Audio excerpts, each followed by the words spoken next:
Bom dia, boa tarde, boa noite, boa madrugada. Meu nome é Sidney Martins, professor de língua portuguesa aqui do LAC Concursos, e é com imenso prazer que hoje nós estamos trabalhando aqui uma aula do nosso módulo de interpretação. Então, venha comigo e vamos direto ao ponto. Hoje a gente vai trabalhar denotação e conotação. Você provavelmente na época da escola aprendeu através de uma outra roupagem. Então, antes de começar a nossa aula com o nosso material propriamente dito, a gente vai relembrar talvez essa roupagem que você tenha aprendido na época da escola. Então acompanha aqui comigo rapidinho, ó. A gente vai colocar aqui, ó, linguagem real e figurada. Provavelmente foi assim que você aprendeu na escola. Só que os concursos trabalham com outras palavrinhas, é uma nova nomenclatura. Na verdade, não é nova, né? Na verdade, a gente já trabalha isso há muito tempo. Mas como a gente ainda carrega o ranço escolar, é muito comum você visualizar apenas real e figurada e lembrar. Apareceu denotação e conotação, talvez isso já provoque uma certa dúvida. Então vamos lá. O que é a linguagem real? É a mesma que a linguagem denotativa. O que é a linguagem figurada? É a mesma que a linguagem conotativa. Agora, a gente sabe que a linguagem real é aquela empregada em seu sentido original, e é por isso que a gente diz que o sentido é real. Só que além de ser chamada de linguagem real ou linguagem denotativa, ela também pode ser chamada de linguagem literal. Até aí, tudo bem.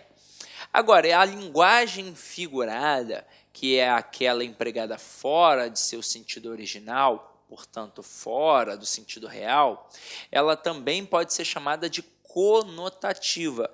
E, para finalizar, ela também pode ser chamada de linguagem literária. Então, cuidado, muito cuidado para não confundir literal com literária. Literal é o sentido real, é o sentido original. Literária é o sentido figurado, fora do sentido original. Então, quando a gente fala de denotação, é a mesma coisa que linguagem real e literal. Quando a gente fala de conotação, é a mesma coisa que linguagem figurada ou literária. Isso aqui é a base para um outro assunto que a gente vai estudar demasiadamente aqui no nosso curso, que é o assunto de linguagens figuradas, ou as figuras de linguagem. E todas as figuras de linguagem têm a linguagem conotativa, ou seja, é o teor da conotação empregado ali. Afinal de contas, as linguagens figuradas, elas existem no nosso dia a dia e nas provas, quando a gente emprega a palavra, emprega a expressão fora de seu sentido original. E é por isso que ela adquire diversas nuances, ou seja, as nuances figuradas, ok? Agora que a gente já está habituado com o que a gente chama de linguagem denotativa, conotativa, real e figurada, a gente vai cair para dentro agora do nosso material para estudar de forma dirigida, ok? Então, vou apagar aqui só para não ficar poluído visualmente, ok? Então, vamos lá, turma. Vamos massificar esse conteúdo. Então, acompanha aqui comigo. Denotação é o uso da palavra com o seu sentido original. Exemplo. Pedra é um corpo duro e sólido da natureza das rochas. Então, a palavra pedra aqui, empregada dentro do seu sentido original, ou dentro do seu sentido real, como preferir, é um mineral, que você já conhece provavelmente. Agora, conotação é o uso da palavra com um significado diferente do original, criado pelo contexto. Exemplo, você tem um coração de pedra.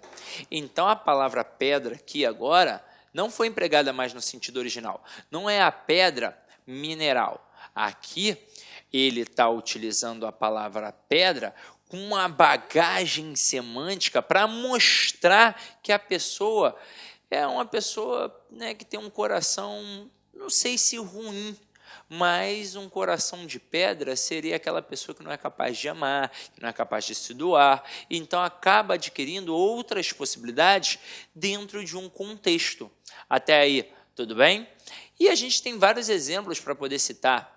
Eu poderia ter dito, ainda com a palavra pedra, Vou citar outros dois exemplos, um real e outro figurado. Eu digo assim, ó, ontem comprei meio metro de pedra para construir o muro de minha residência. A palavra pedra, mais uma vez neste exemplo, foi empregada dentro do seu sentido original, ou seja, dentro do seu sentido real. Então, neste exemplo que eu acabei de citar, eu utilizei a linguagem denotativa. Os professores até brincam e dizem que este D é o D de dicionário, né? A palavra dicionarizada. Agora, mais um exemplo. Eu digo que a Tadolfa é uma pedra em meu sapato. A Tadolfa, por um acaso, é uma pedrinha que está lá dentro do meu sapato me machucando? Obviamente não. A Tadolfa, ela é um problema em minha vida. Então, o contexto possibilitou uma interpretação em relação a esse aspecto. Até aí, tudo bem? Tranquilo, não é? Então, a gente já sabe o que é a linguagem real, linguagem figurada. E cabe salientar mais uma vez, denotação é a mesma coisa que linguagem real, é a mesma coisa que linguagem literal. Conotação é a mesma coisa que linguagem figurada, é a mesma coisa que linguagem literária. Brinca aqui comigo aqui no nosso próximo slide, ó. Campo semântico, isso é muito importante. As palavras podem associar-se de várias maneiras. Quando se relacionam pelo sentido, temos um campo semântico. Não se trata de sinônimos ou antônimos, mas de aproximação de sentido num dado contexto. Até mesmo porque a gente aprende na escola, rapidamente, ainda quando criancinhas, lá no primeiro segmento do ensino fundamental, as concepções, as significações das palavras. E a gente aprende logo de cara o que é que são sinônimos e antônimos. Sinônimos são aquelas palavras de campo similar, né? Ou seja, elas são aproximadas semanticamente, como lar e moradia, e casa, e por aí vai. Ou seja, adquirem aspectos sinônimos, e os antônimos são as palavras de campos opostos, são as oposições, são os antônimos, como o bem e o mal, o céu e o inferno, o gordo e o magro, o baixo e o alto, e por aí vai. Agora, na língua portuguesa, a gente não possui um sinônimo perfeito. Por mais que pareça perfeito, isso não existe. Por exemplo, a gente pensa aqui em lar e moradia, em casa e lar. Ó, casa e lar, por exemplo. São sinônimos. Mas você consegue imaginar uma frase, por exemplo, dizendo que vai comprar um lar para morar? Não, não consegue. Então, realmente não existe um sinônimo perfeito na língua portuguesa. Até mesmo porque, se existisse, não teria por que a gente ficar criando novas possibilidades. Agora, a gente tem na língua portuguesa palavras que estão dentro de um mesmo campo semântico. E isso possibilita vários aspectos na língua. Olha os exemplos que eu vou colocar aqui, ó. Perna, braço, cabeça, olhos, cabelos, nariz, partes do corpo humano. Então, quando a gente começa a brincar com isso, a gente começa a entender um campo da semântica muito importante, que é a concepção de homônimos e a concepção de parônimos, e a concepção de hiperônimos, e a concepção de hipônimos. Então, aqui, basicamente, a gente está entendendo o que é um hiperônimo, o que é um hipônimo. Hiperônimo é aquilo que transmite o sentido geral, aquele sentido maior. Hipônimo é aquilo que transmite o sentido específico, ou seja, menor. Então, quando eu utilizo perna, braço, cabeça, olhos, cabelos, nariz, isso tudo aqui são elementos menores em relação ao corpo humano. É como se eu falasse que tudo isso que eu acabei de apresentar aqui com a cor preta fossem os hipônimos, ou seja, os termos específicos para representar um termo geral, um termo maior, que é o hiperônimo, no caso, o corpo humano. Por quê? Porque todos esses elementos que eu acabei de apresentar aqui são partes do corpo humano. Agora aqui, ó, azul, verde, amarelo, cinza, marrom, lilás são o quê? As cores. Então, tudo isso aqui que eu acabei de apresentar são elementos que mostram as cores, ou seja, são os elementos hipônimos para um campo maior, que é o hiperônimo. Aqui, ó, martelo, serrote, alicate, torno, enxada, são o quê? As ferramentas. Então, Eu vou até... Olá, meus amigos, minhas amigas, sou o professor Luiz Antônio de Carvalho e eu peço a sua licença para dar um recado aqui da Lá Concurso, um recado muito especial para você que está se preparando para o BRB 2019. Claro, edital na praça, edital publicado, agora é hora de estudar.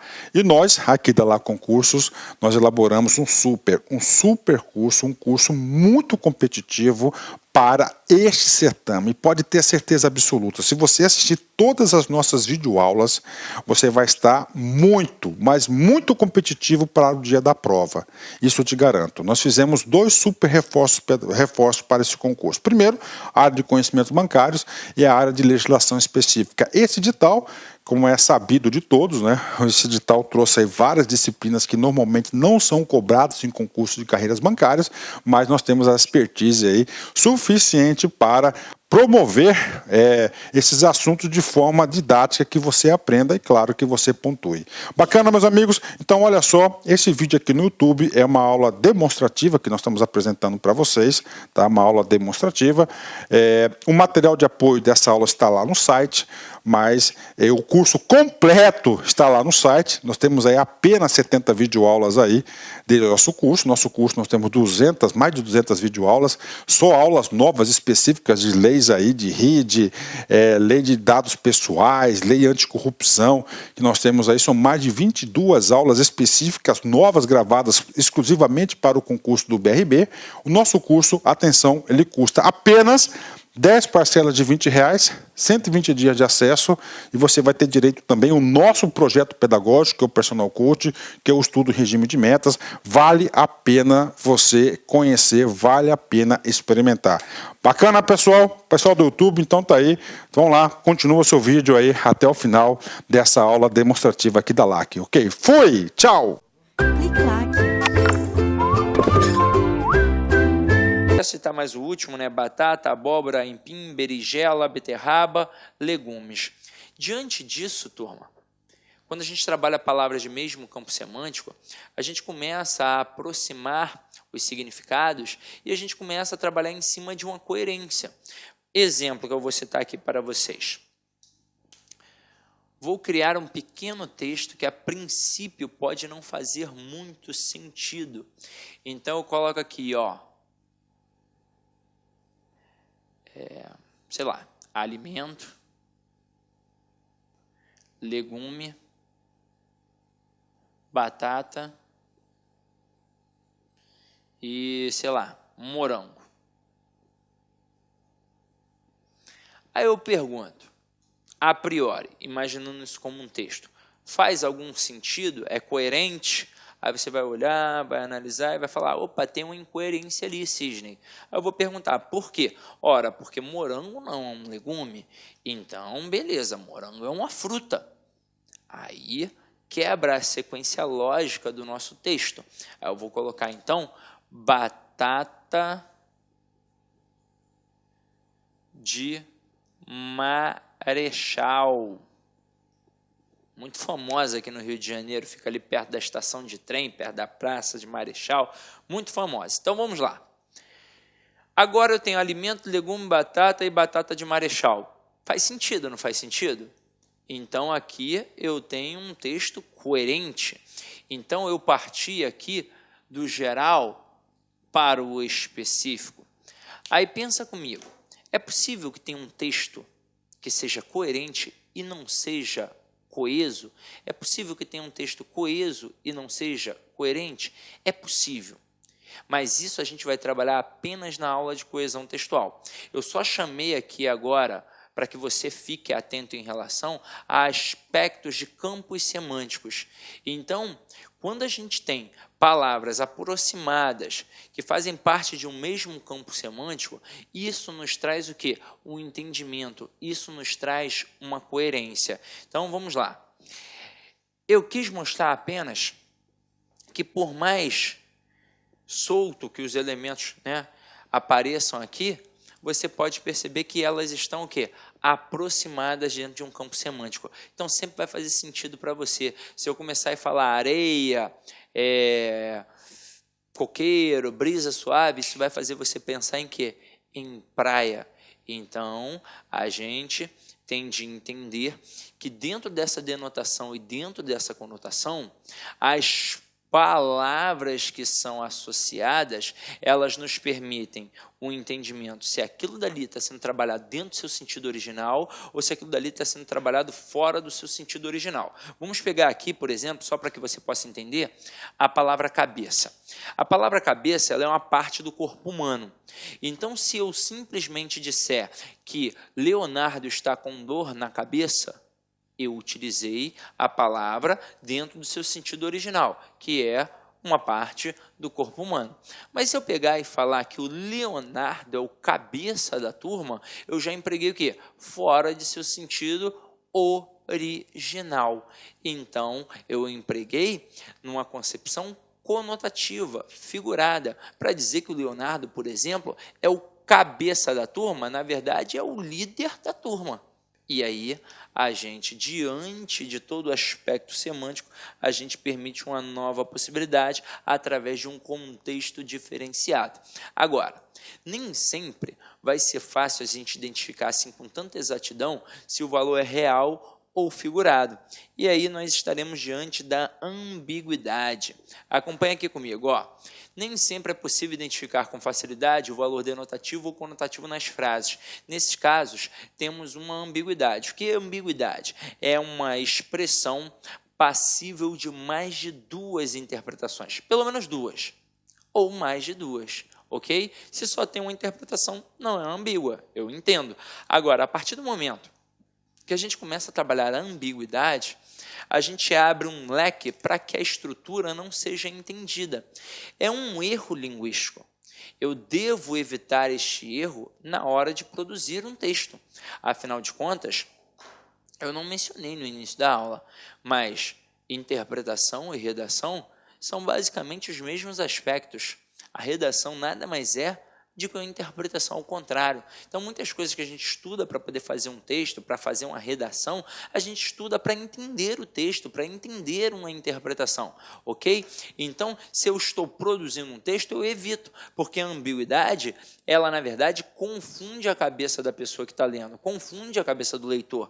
Quando eu digo Atadofa caiu do cavalo, pode perceber que essa frase ela é passível de ambiguidade, ela é passível de duas interpretações, uma no sentido real e outra no sentido figurado.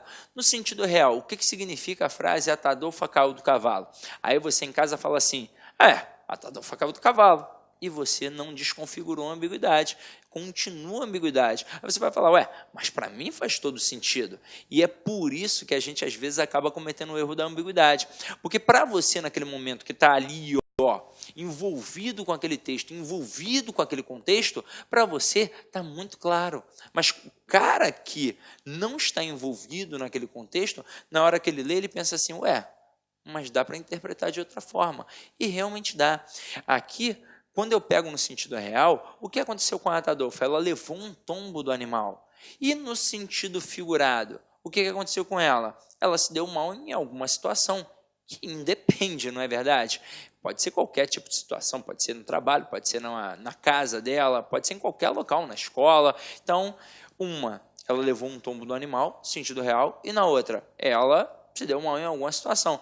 Então, a expressão passível de duas interpretações, uma no sentido real e outra no sentido figurado. Agora, olha a próxima. Atadofa vestiu a camisa da empresa. Mais uma vez, uma frase passível de duas interpretações, uma no sentido real e outra no sentido figurado. Sentido real, o que a Atadofa fez? Ela colocou o uniforme da empresa, então botou a blusinha aqui do LAC Concursos.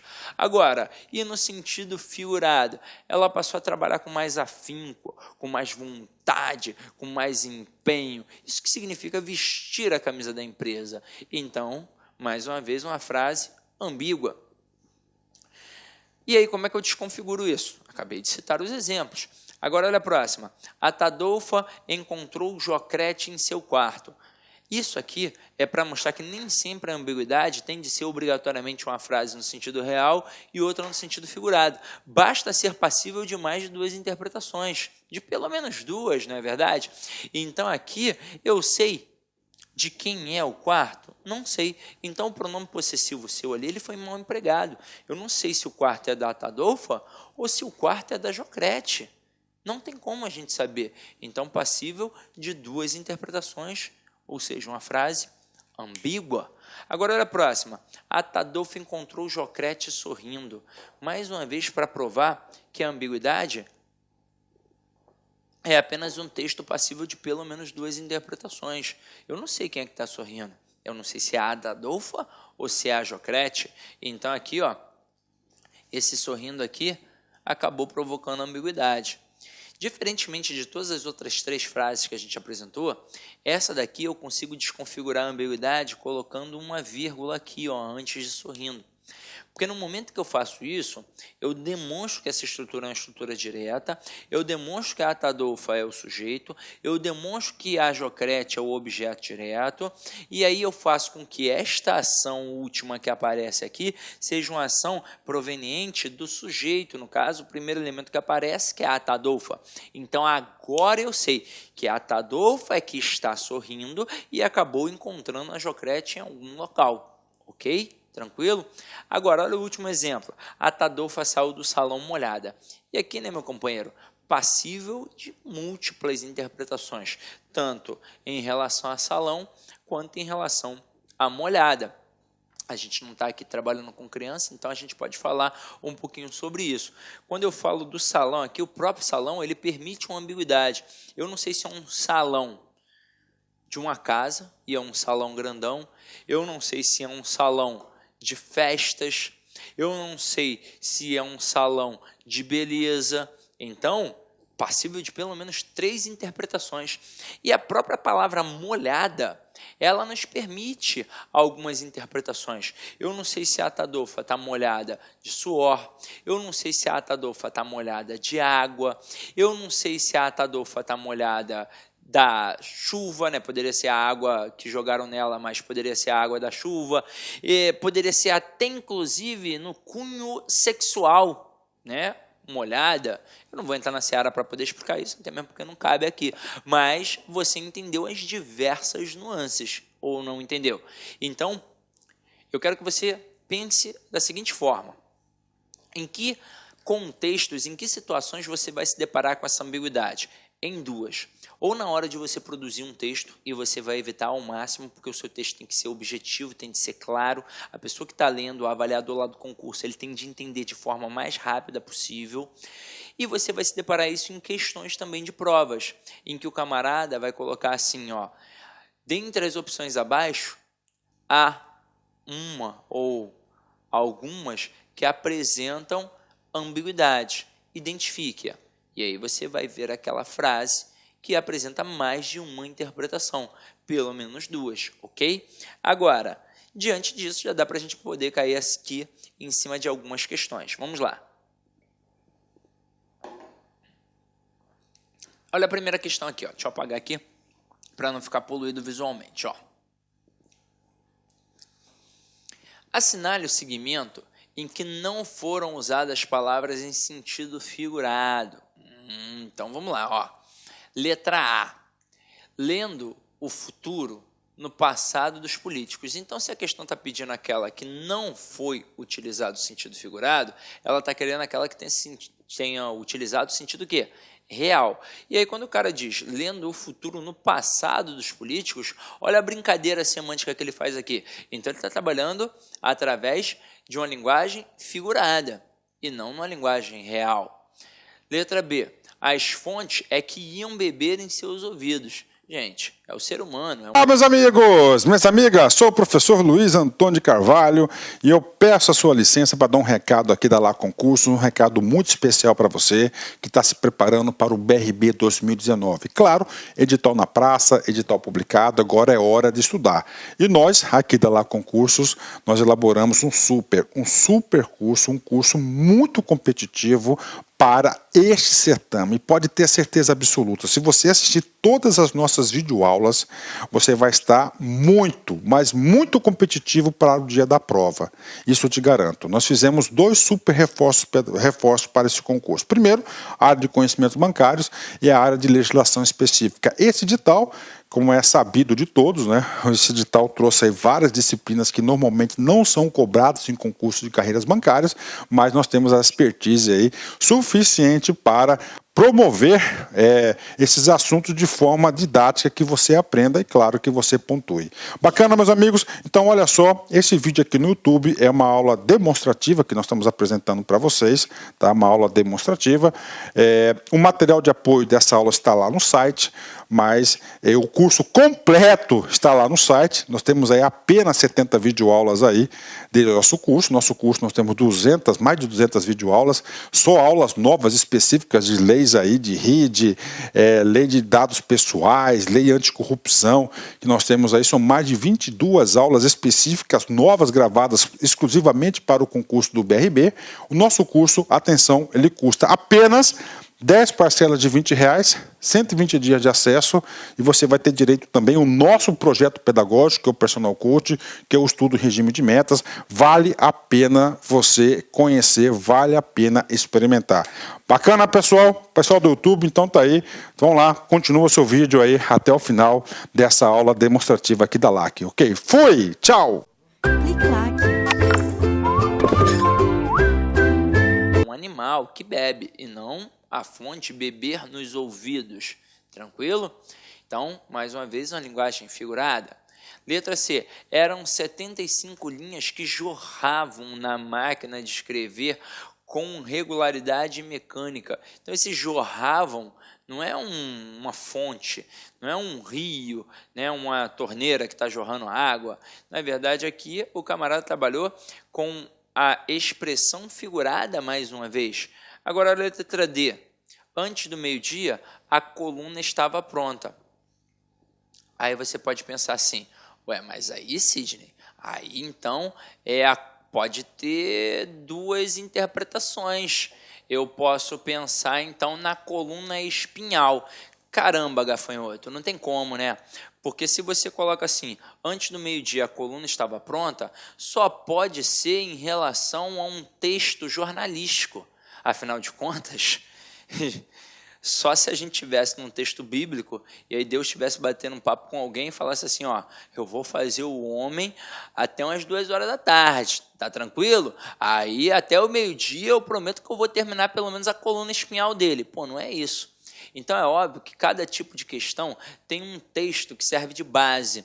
Eu não coloquei o texto aqui de base porque não tinha a menor necessidade, afinal de contas aqui não tem como você pensar, caraca, mas vai que é Deus que está falando. Se fosse, eu colocaria para a gente poder observar. Mas como eu não coloquei, é óbvio que isso daqui é uma coluna jornalística. E aí é óbvio que isso daqui não está passível de 2 interpretações. É óbvio que isso daqui está passível apenas de uma interpretação. É óbvio que isso daqui é no sentido real, que é a coluna jornalística. Então, por isso é a nossa resposta. Agora, a letra E, capaz de cortar com a elegância de um golpe de florete. Então, aqui, quando ele vai cortar com elegância com um golpe de florete, nesta pegada aqui, é óbvio que é figurado, porque a elegância que ele vai cortar o cabelo do camarada, por exemplo, não é com um golpe de florete, é com a tesoura. Então, aqui é óbvio que ele está empregando no sentido figurado também. Então, questão 1, resposta à letra D de dado. Vamos para 2. 2 está assim, ó. Assinale a alternativa cujo termo grifado não é linguagem conotativa. Então, mais uma vez, que é uma linguagem denotativa, uma linguagem real. Letra A. Mais um defunto autor para quem acampa foi o outro berço. Então, aqui, ó, para quem lembrar, né, agora, a gente está trabalhando aquele Memórias Póstumas de Brás Cubas, né, que é um texto do Dom Casmurro, do Machado de Assis, caramba, que é também, né, Dom Casmurro do Machado de Assis. Então, Memórias Póstumas de Brás Cubas. Então, que ele diz que não é um defunto autor, um autor defunto. Aí ele coloca aqui, ó, mais um defunto autor para quem acampa foi outro berço. Ou seja, este berço aqui, na verdade, ele quer dizer que é a cova, né? O berço ali, a campa, né? Onde o camarada vai ficar dormindo, a cova. Poxa, se ele pegou o berço que a gente usa para uma criança e está empregando no sentido de cova, no sentido de túmulo, por exemplo, é óbvio que ele empregou na linguagem conotativa. Então, não é a nossa resposta. Letra B. Acresce que chovia, peneirava uma chuvinha miúda triste. Tem como peneirar a chuva? Não tem como. Então, mais uma vez, aqui está empregado no sentido conotativo. Não é nossa resposta. Letra C. A natureza parece estar chorando a perda irreparável. A natureza não chora. Nós é que choramos. Então, mais uma vez, empregado dentro do seu sentido figurado, conotativo. Letra D. No discurso que proferiu à beira da minha cova. Então, aqui, a palavra cova foi empregada dentro do seu sentido original, é o túmulo mesmo. Então, foi até trabalhado em cima do livro do Machado de Assis, realmente. Só que agora, como se tivesse alguém fazendo um discurso para a pessoa que morreu, ao lado do quê? Da cova da pessoa, do túmulo da pessoa. Então, empregado dentro do seu sentido real, ou seja, dentro do seu sentido original, dentro do seu sentido denotativo. Então, não é uma linguagem conotativa, é a nossa resposta. Questão 2, gabarito letra D de dado. Questão 3 aí, ó. Vamos lá. O item em que o termo sublinhado está empregado no sentido denotativo é... Então, vamos lá. Letra A. Além dos ganhos econômicos, a nova realidade rendeu frutos aos políticos, notoriamente empregado dentro do seu sentido figurado. Afinal de contas, esses frutos aí a gente sabe muito bem o que é, né? É dinheiro. E não é uma banana, um abacate, uma melancia, né? Letra B. Com percentuais capazes de causar inveja ao presidente. Então, a palavra inveja aqui é óbvio que foi empregada dentro do seu sentido original. Então, gabarito letra B de bola. Mas, a título de curiosidade, vamos olhar as outras. Os genéricos estão abrindo as portas do mercado. Aqui, né, os remédios genéricos. Pô, você não vai visualizar uma caixinha pegando lá e abrindo a porta do mercado.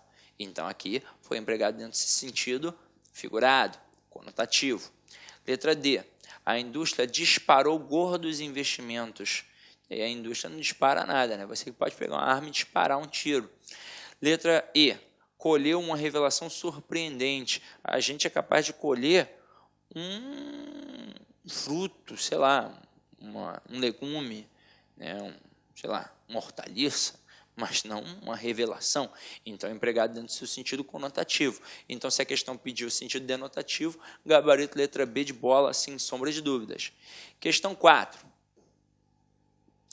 Marque a alternativa cuja frase apresenta empregada em sentido figurado. Então, quero aquela no sentido figurado. Aí, letra A. O homem procura novos caminhos na tentativa de fixar suas raízes. O homem não tem raízes. Então, aqui, na hora que ele diz que vai fixar as raízes, é porque ele vai parar naquele local. A gente consegue entender, mas a gente consegue entender dentro de um sentido figurado. Então, o camarada aqui, ele quer o sentido figurado, gabarito, letra A, sem sombra de dúvidas. Vamos dar uma olhada nas outras, só a título de curiosidade. Letra B. Mas lá, no ano de 2000, tudo pode acontecer. Hoje, não. Nenhuma palavra empregada em sentido figurado. Letra C. Os planejadores fizeram dele a meta e o ponto de partida. Aqui também não tem nada para isso, a não ser que a gente tivesse um contexto para pensar numa concepção diferente. Letra D. Pode estabelecer regras que conduzam a um viver tranquilo. Nada de sentido figurado. Letra E. Evidentemente, as transformações serão mais rápidas. Então, nada de figurado. E, notoriamente, o gabarito é a letra A. Fixar raízes. O homem não tem raízes, né? O que tem raiz é a planta. Então, vamos lá. Questão 5. E nossa última questão aí do material. Assinale a alternativa em que não há palavra empregada em sentido figurado. Então, eu quero aquela que tenha sido empregada no sentido quê? Real. Então, vamos lá. Letra A. O estrangeiro ainda tropeça com muita frequência na incompreensão das sociedades por onde passa. Então, se ele está tropeçando na incompreensão, sentido figurado, né? A gente tropeça numa pedra. Letra B. Quando a luz estender a roupa nos telhados, seremos, na manhã, duas máscaras calmas. A luz não estende a roupa, né? A luz pode até, né, a luz do sol, secar a roupa, não estender a roupa. Quem vai estender é a sua mãe, sua esposa, ou você próprio, né? Afinal de contas, a gente vive uma sociedade hoje mais igualitária. Letra C. Vejo que o amor que te dedico aumenta seguindo a trilha do meu próprio espanto. A gente tem trilhas na mata, trilhas no chão e não trilhas do espanto.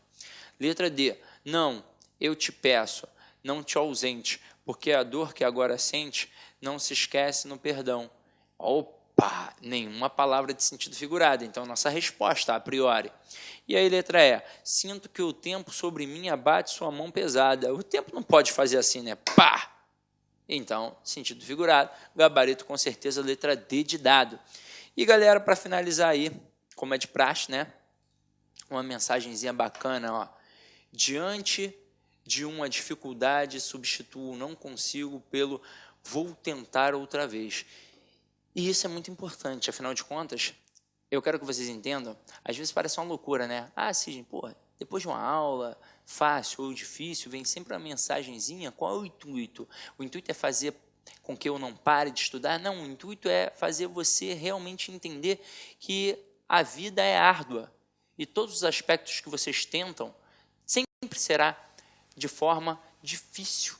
Então, quando a gente está numa batalha, seja na vida pessoal, seja na vida profissional, ou então nessa árdua caminhada que é o concurso público, a gente vai ter dificuldade. E a gente não pode desistir na primeira dificuldade. A gente tem que continuar tentando.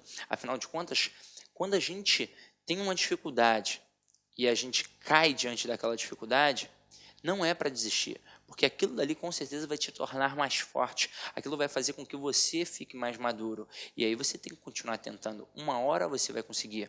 O segredo do sucesso é a persistência. Se você continuar tentando, você vai conseguir o seu objetivo. Só que para isso você tem de ter uma organização. Então não pode deixar esmorecer. Não pode já no primeiro obstáculo, não, vou desistir. E isso não é só para o concurso público, não. Isso é para a sua vida. Por exemplo, se você é casado, seja homem ou mulher, e aí você tem um problema com sua esposa.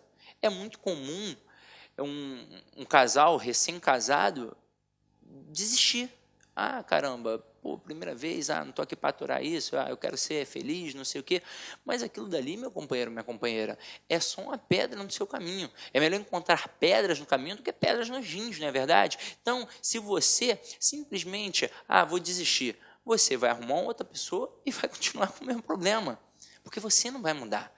Então você precisa mudar, você precisa amadurecer. E aí você pode ter certeza que se você continuar tentando, teu relacionamento vai melhorar, tua vida vai melhorar, teu estudo vai melhorar. Então você tem que persistir. Essa é a alma do negócio. Mas está difícil. É difícil para todo mundo. Quem disse que viver é fácil? Viver não é fácil. Então, meu companheiro, não demole na vida. Continue tentando, porque uma hora você vai conquistar o teu almejado objetivo.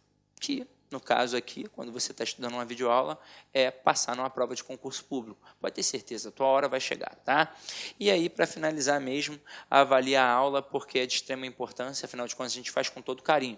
Eu sei que nem sempre a gente consegue atingir todas as suas dificuldades, todas as suas dúvidas, porque a gente não está um do lado do outro. Então, vai surgir a dúvida, o questionamento, e você não vai ter como perguntar na hora. Mas a gente tenta imaginar todas as dúvidas que você possa vir a ter. Tranquilo? Olá, meus amigos, minhas amigas, sou o professor Luiz Antônio de Carvalho e eu peço a sua licença para dar um recado aqui da Lá Concurso, um recado muito especial para você que está se preparando para o BRB 2019. Claro, edital na praça, edital publicado, agora é hora de estudar. E nós, aqui da Lá Concursos, nós elaboramos um super curso, um curso muito competitivo para este certame. E pode ter certeza absoluta, se você assistir todas as nossas videoaulas, você vai estar muito, mas muito competitivo para o dia da prova.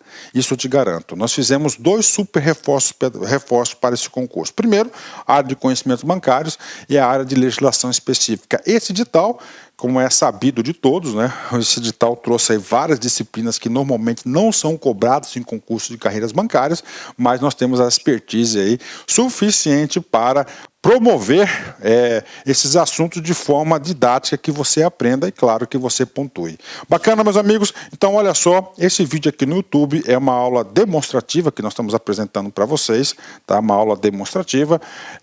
O material de apoio dessa aula está lá no site, mas o curso completo está lá no site. Nós temos aí apenas 70 videoaulas aí do nosso curso. Nosso curso nós temos mais de 200 videoaulas, só aulas novas específicas de leis aí, de RID, lei de dados pessoais, lei anticorrupção, que nós temos aí, são mais de 22 aulas específicas, novas, gravadas exclusivamente para o concurso do BRB. O nosso curso, atenção, ele custa apenas 10 parcelas de R$20, 120 dias de acesso, e você vai ter direito também ao nosso projeto pedagógico, que é o Personal Coach, que é o estudo em regime de metas. Vale a pena você conhecer, vale a pena experimentar. Bacana, pessoal? Pessoal do YouTube, então tá aí. Vão lá, continua o seu vídeo aí até o final dessa aula demonstrativa aqui da LAC, ok? Fui! Tchau! Clique LAC.